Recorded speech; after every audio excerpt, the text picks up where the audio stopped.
বারাসাত শহরের বুকে এক দুঃসাহসিক চুরির কাণ্ডের কিনারা করল বারাসাত থানার পুলিশ। গত 6 মাস আগে বারাসাত এলাকায় প্রতিষ্ঠিত জুতোর দোকান এবং এক বিউটি পার্লার থেকে দুঃসাহসিক চুরি হয় প্রায় লক্ষাধিক টাকা।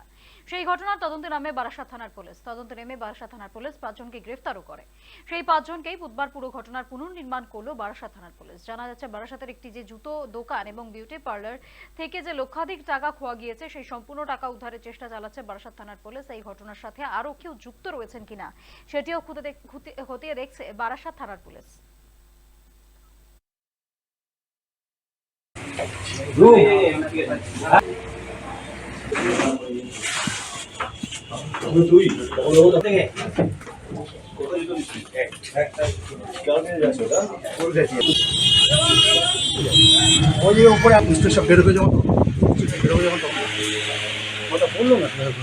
আনুমানিক ওই পুজোর আগের মাসে, ঠিক আছে, তখন আমার শ্বশুর মারা গিয়েছিল। আমি ছিলাম না দোকানে, তো যেহেতু গুরুদশা অবস্থায় আমি আসতে পারিনি, তো ক্যাশ আমার দোকানেই ছিল, ঠিক আছে।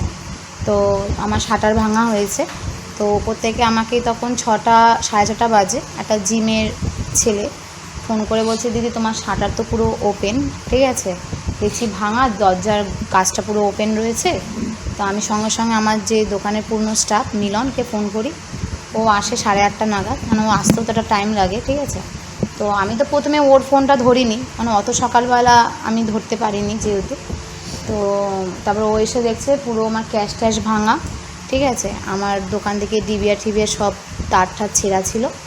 তো যথারীতি আমি সেই সময় ঠাকুরনগরে যেহেতু ছিলাম, তো ওখান থেকে আসলাম, এসে দেখে ঠেকে থানায় গেলাম, ঠিক আছে, স্যারদের বললাম। তো ওনারাও আসলো, আমার আগেই ওনারা এসে সমস্ত কিছু দেখেছে, যেহেতু আমি ফোন করে দিয়েছিলাম আগে। তো তারপরে স্যাররা বললো ঠিক আছে। কত টাকা হবে তাও?